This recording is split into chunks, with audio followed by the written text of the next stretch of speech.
I'd like to acknowledge the Gadigal people of the Eora Nation. I'd like to pay my respect to elders past and present.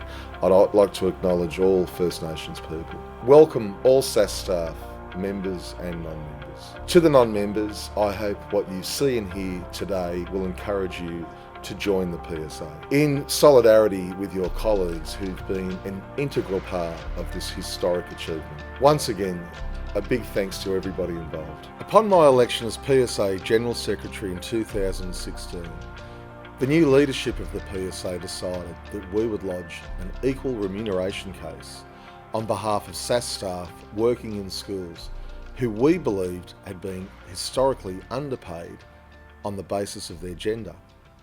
This has become known as the pay equity case. We engaged our legal team, who we have worked with through a long and complicated process involving many members and delegates, who I'd like to thank, along with the hard-working staff of the PSA. I'd like to thank all the expert witnesses and most of all our members who agreed to give statements.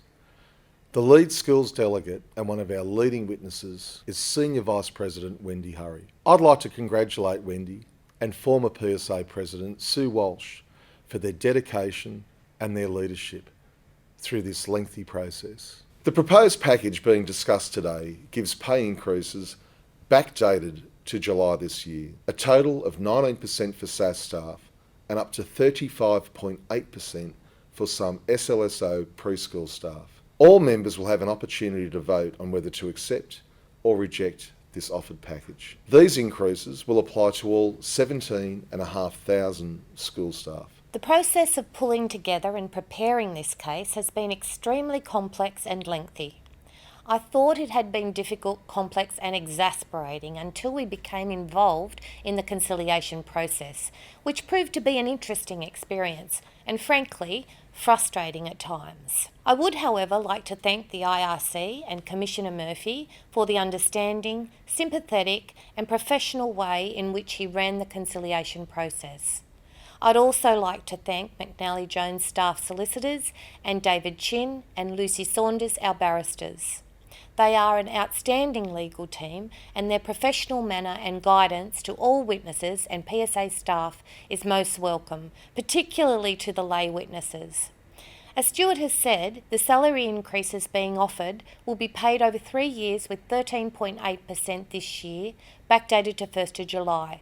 Next year and the following year, SASS staff will continue to receive the increases paid to members of the PSA.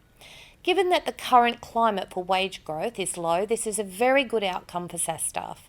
While I do have concerns with some of the elements of the offer, I believe that on the whole it is a phenomenal outcome for all SASS staff and I am proud to have been a part of it.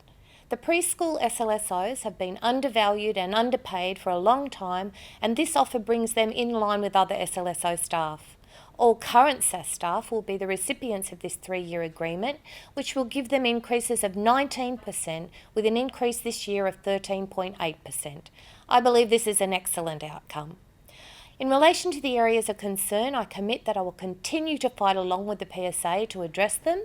I am especially dedicated to strengthening the pathway to permanency for long-term temporary staff. This is an historic day for school administrative and support staff in New South Wales. The PSA has obtained the Department of Education's agreement to resolve and settle the equal pay case for SASS staff on the basis of substantial pay increases for all SASS staff. This case was brought under the leadership of the PSA's General Secretary, Stuart Little, the PSA's schools team led by Chris Cruden, and the current and former chairs of the school's departmental committee, Sue Walsh and Wendy Hurry. Since 2017, the PSA has put together extensive evidence from SASS staff and from experts on gender-based undervaluation. Now, after numerous conciliation conferences conducted by Commissioner Murphy of the Industrial Relations Commission, the department has now agreed to settle the PSA's claim on terms which I want to outline for you. The PSA's legal team recommends acceptance of this settlement package. In my view, the pay increases that are a central part of this package are an outstanding result for SASS staff. The package must be seen in the context of the current environment where wage increases for public servants in New South Wales is limited to 2.5% per annum. There are 6 main features of the settlement package, and I'll go through them one by one and in turn. The first, the pay increases. When a new SASS staff award is made, all SASS staff will receive at least an immediate and overall 13.8% increase in their hourly rates of pay. That will be effective from 1 July 2019. There'll be 2 more automatic increases in 2020 and 2021. This means that all SASS staff will receive at least a 19% increase in their hourly rates over the next 3 years. It applies to all school administrative managers, Aboriginal education officers, school administrative officers, and general school learning support officers. In addition to that, SLSO preschool pay rates will be aligned with the general SLSO rates. Accordingly, all school learning support officers working in preschools will receive up to a 29.9% increase in pay effective from 1 July this year, and an increase of up to 35.8% over the next 3 years.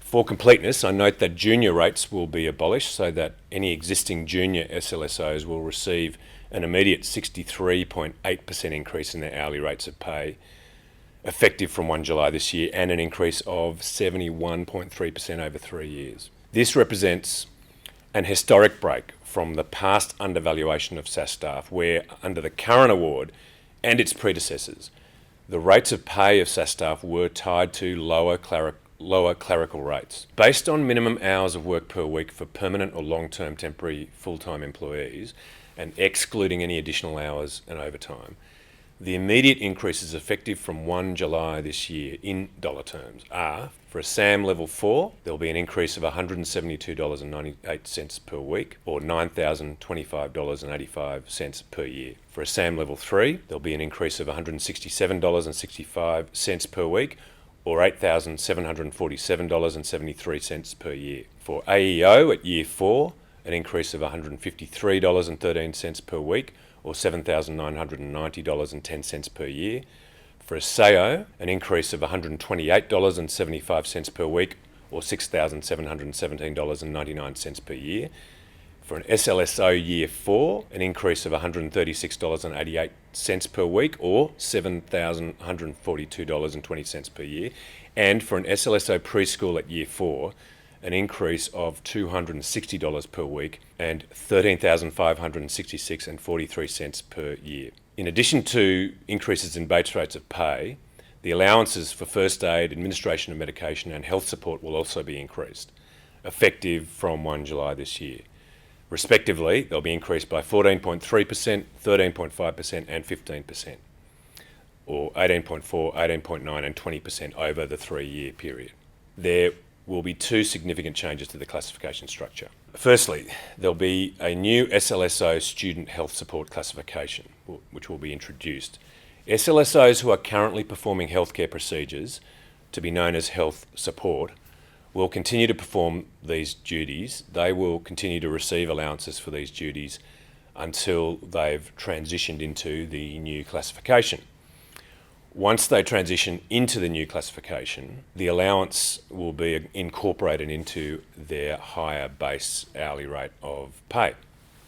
Now, all other SLSOs will be required only to perform first aid and administration of medication. This will be subject to appropriate training and also the receipt of relevant allowances. All other SLSOs will not be required to perform invasive healthcare procedures such as catheterisation.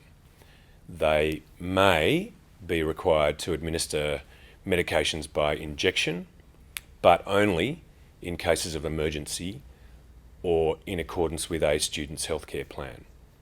The PSA opposed the making of administration of injections part of the routine tasks to be performed by SLSOs generally. The second change to classifications is the introduction of 2 new business manager classifications. They'll be introduced into the new award, known as BM1 and BM2. Now, the inclusion of the BM classifications is intended to provide SAMs with greater scope for career progression. This will bring business managers within the SASS Staff Award conditions. Their rates, the rates for business manager classifications, will be based on the rates for Clerk Grade 5-6 and Clerk Grade 7-8.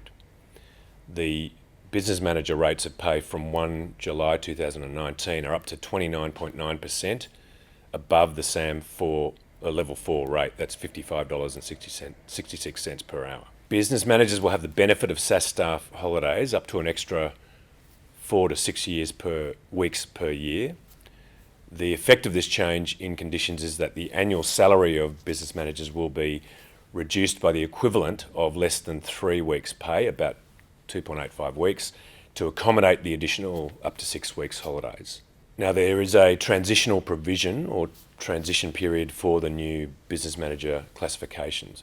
They will come into effect from 1 July 2021. Permanent SAMs who are currently employed on temporary assignments as a business manager can continue in their temporary assignments for up to 2 years, subject to school operational requirements. They will have an option of moving to the business manager role under the SASS Staff Award at the end of their temporary assignment, again subject to continuing need for the business manager role at the school. I can tell you that the PSA has secured a commitment from the department that every school will be required to employ either a SAM or a business manager or both. The department has insisted on the potential for business managers to be required to supervise administrative and non-teaching staff. This was a condition that was non-negotiable. However, the supervision of SAOs will remain one of the primary purposes of the SAM role, and this will be recognised in new statements of duties for all of the classifications. The third element I'll now turn to of the package are new statements of duties. The award will contain brief descriptions of each classification, but there will also be new statements of duties which have been modernised to reflect the duties that SASS staff currently undertake. Fourthly, there will be, as part of the package, new appointment and recruitment procedures. These new procedures will be developed in consultation with the PSA over the next 12 months. In the meantime, the existing procedures will remain in place.